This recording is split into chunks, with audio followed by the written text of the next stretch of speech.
and that's how they defeated Electro, and that's how the police could capture Electro. I think that scene and that's how he did it at the same time was stupid, funny, but also kind of a understandable way because I think he couldn't really stop him unless he in that moment he couldn't really stop him unless he like put him out with water. But he like puts him out in water and like thanks all the firefighters. He like thanks Big John, thanks Mark, thanks blah blah. Like also that scene I cannot really describe. Like my description doesn't give the respect it deserves. Like you need to watch those two scenes to really understand how cool and funny they were. So he helps the police capture Electro. After that scene, what happens? Right before the scene, by the way, before he had that fight with Electro, he and Gwen met up. Gwen found out that he was still stalking her, but she was mad at him because they both still love each other. But Gwen told Spider-Man, or Peter rather, Gwen told Peter that she's going to England, because she's going to Oxford. Of course, Peter was sad about that.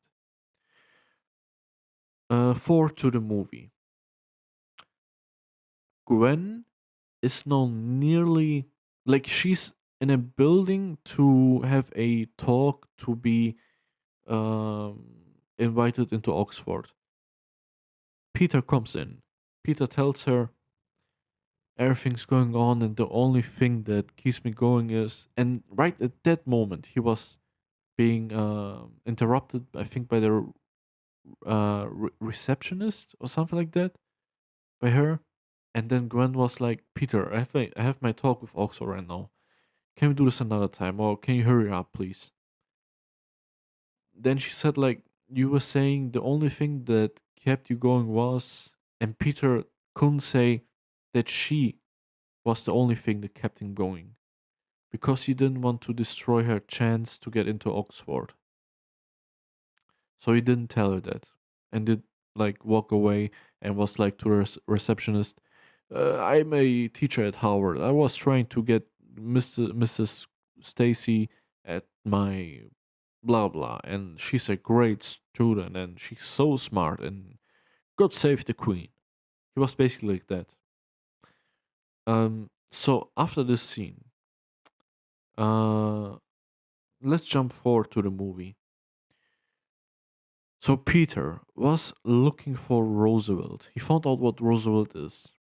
Peter also got really mad. I forgot at what he got mad, but he got really mad and he threw the uh, calculator that was in his father's suitcase against the wall, and some coins fall out. And that's how he found out about Roosevelt because on the coins it said something about Roosevelt. I think I'm not sure anymore. Then he found out about some like underground, left alone um,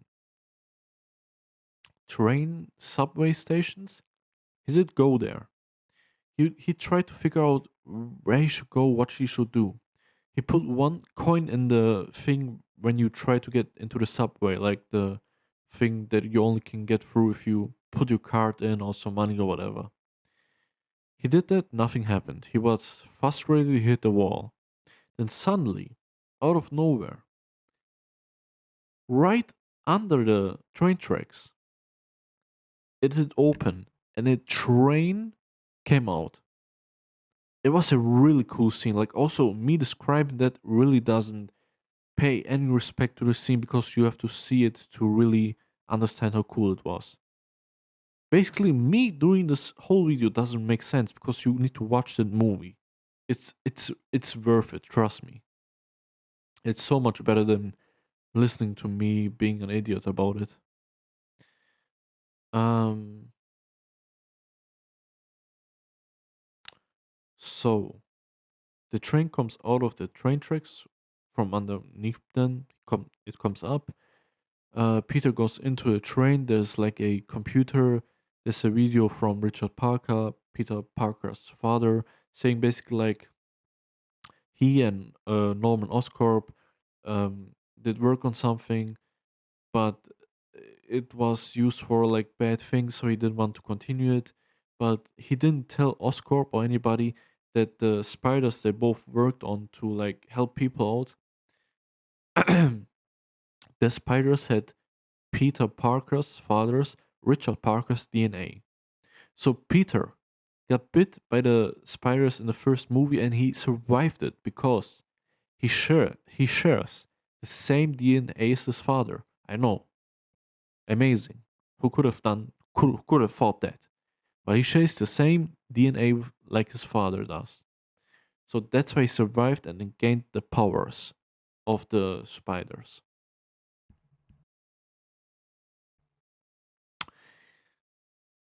Now Peter is like really touched by that scene. I'm also like I found it really emotional, that scene, like really cute and like stuff like that. After that scene, Peter goes out of this train station. We cut to Harry Osborn. Harry Osborn got framed by the assistant that was working for his father. The assistant was trying to what's called like make it unknown that Max became Electro died at Oscorp died at the Oscorp company, and he tried to frame that on Harry. Like he tried to make Harry look like he framed it like that never happened. So Harry got fired because of that. Then Harry got so mad that he visited Max, that is now Electro, at the what is it called? Like institution. I forgot what it's called. Like where Electro right now is to be tested on. And Harry did find Electro, and he was like, "I give you a deal. I help you out of here, and I help you get the electrician of the city that you want, that you worked on, that my father stole from you. My father's company stole from you. But before I can do that, you need to do something for me. You need to bring me into my father's company, into the Oscorp company." Electro was like, "It's your company. You can go in there. You own it."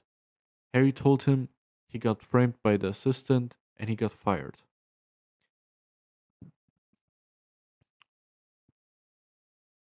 Right when um, Electro was about to like think about it if he should like agree to the deal, the institution got informed that Harry got into the institution and knocked out some people to get some keys and to free Electro. So people did storm in, and Electro said like, "Okay, deal. I will help you get into the company." So, uh, like I think like a SWAT team came in. They knocked over Harry, but Harry, before he got knocked down, he got Electro out of there, out of the cage thing or whatever you want to call it. Now this scene is very interesting because Electro he he does make himself invisible, like he turns into nothing, like kind of like Doctor Manhattan. Like he turned into nothing, and then out of nothing turned back into him. It definitely looked like some atom shit, like Doctor Manhattan will do. Like it was definitely also very cool looking. I give him that. Then he killed some people with like not electroshocks, but something else. I cannot really remember what it was. Like something very cool. Again, watch the movie because I really cannot describe what really happened. Um, so they killed that SWAT team. Harry and Electro got out of the institution. They got into Oscorp. Oscorp company. Um,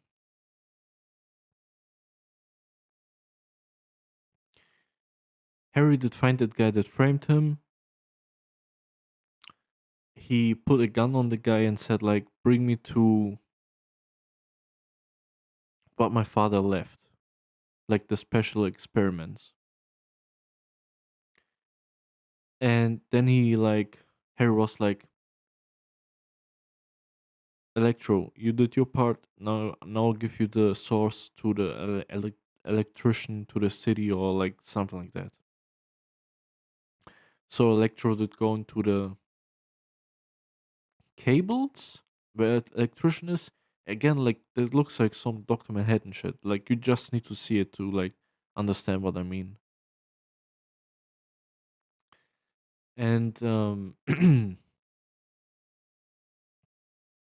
Harry then gets brought into the I think the lowest part of the Oscorp company, lowest part of Oscorp. Like there was a cellar with like a lot of stuff. One of the stuff was Doctor Octopus's or Doctor what was this? Doctor Ostavia? Like the guy from the Spider-Man movie from the Tobey Maguire's first Spider-Man.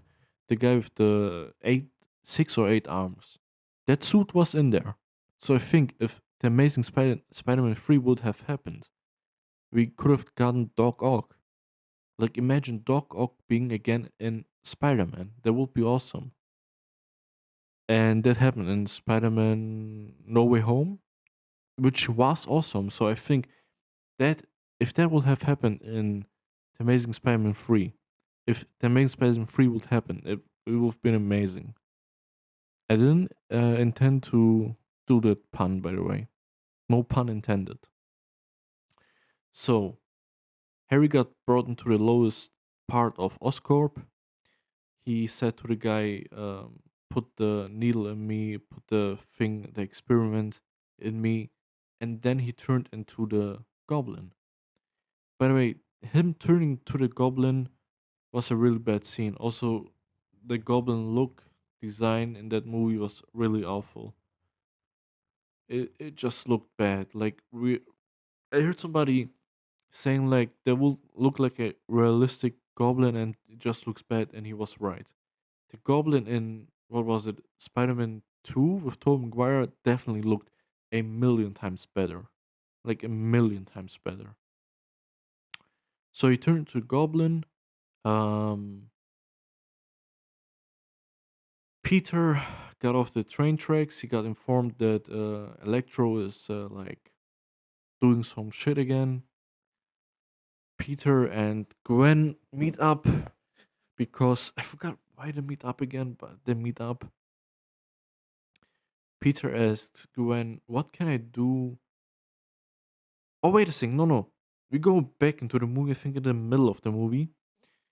Peter and Gwen talk about that Electro hit Spider-Man with the electro attacks and destroyed one of the spider webs.